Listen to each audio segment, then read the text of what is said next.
उत्तर प्रदेश के विभिन्न बोलियों को,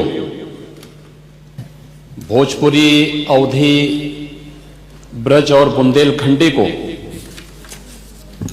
इस सदन में सम्मान मिल रहा है और हमारी सरकार को इन सब के लिए एक एकेडमी का भी गठन, अलग अलग एकेडमी के गठन की कार्रवाई को भी आगे बढ़ा रही है।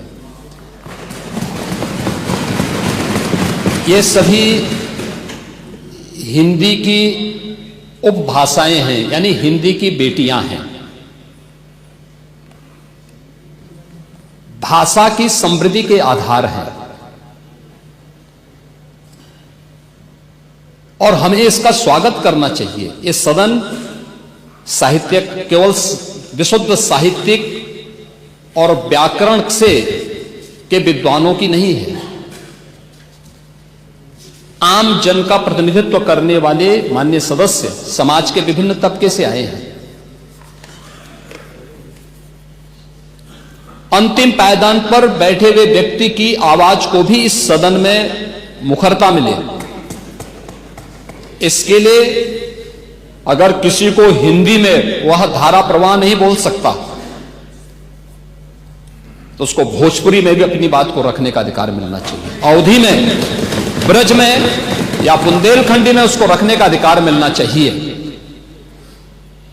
ये कौन सी बात हो गई कि भोजपुरी में ना बोले, अवधी में ना बोले, इसका विरोध अंग्रेजी का, बुंदेलखंडी में ना बोले और उर्दू की आप वकालत कर रहे हैं। ये बड़ी विचित्र बात है। आप मुझे बताइए, मैं इसीलिए कहता हूं कि आप समाजवादियों का चरित्र ही इतना दोहरा हो चुका है, इतना दोहरा हो चुका है कि अपने बच्चों को भेजेंगे इंग्लिश पब्लिक स्कूल में और दूसरों के बच्चों को बोलेंगे कि एक गांव के उस विद्यालय में पढ़े जहां संसाधन भी नहीं है। ये दोहरा आचरण और जाकी रही भावना जैसी प्रभु मोररी देखी तिन तैसी, यह तो आचरण आप लोगों का है। इसीलिए आपने कल भी भोजपुरी का विरोध किया, अवधी का विरोध किया, बुंदेलखंडी का विरोध किया और आप लोग अपने दैनिक जागरण में, दैनिक जीवन में इस प्रकार के आचरण के आदी हो चुके हैं। और इसलिए अध्यक्ष जी, इसका अभिनंदन हम लोग करते हैं और इन बोलियों को सम्मान मिलना चाहिए। इनके संरक्षण के लिए ही हमारी सरकार भोजपुरी एकेडमी का गठन कर रही है, अवधी एकेडमी का गठन कर रही है संत तुलसीदास जी के नाम पर। इसी के आधार पर ब्रज भाषा इतनी समृद्ध भाषा है। सूरदास जी ने अपनी सभी रचनाएं उसी भाषा में दी हैं। संत तुलसीदास जी ने अपनी कालजयी रचना रामचरितमानस, जो इस सदन में ही नहीं, उत्तर भारत के अंदर और भारत से प्रवासी हुए जितने भी ऐसे लोग हैं जो मॉरिशस में या दुनिया के फिजी में या दुनिया के किसी देश में गए, उनके संकट काल में रामचरितमानस ही तुलसीदास जी का अवधी भाषा में रचा गया, रामचरितमानस ही उनका सहारा बना था। और आज जब उसको सम्मान मिल रहा है तो आप उसका विरोध कर रहे हैं। बड़ी विचित्र सी स्थिति है।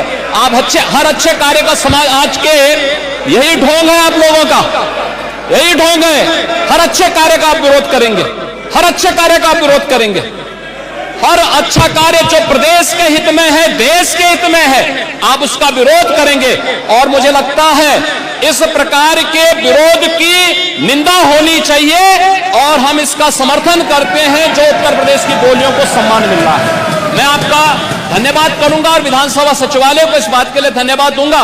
कल हम लोगों ने यहां पे इसका शुभारंभ किया, समाजवादी पार्टी ने उसका विरोध किया है और मुझे लगता है कि प्रोसीडिंग का हिस्सा होना चाहिए। इनको समाज के सामने एक्सपोज करना चाहिए। अपने बच्चों को ये लोग पढ़ाएंगे इंग्लिश स्कूलों में और दूसरे के बच्चे के लिए अगर वो सुविधा सरकार देना चाहते हो, कहते नहीं उर्दू पढ़ाओ इसको, यानी उसको मौलवी बनाना चाहते हैं, कठपुल्ला पर की ओर से इसको ले जाना चाहते हैं। ये नहीं चल सकता है।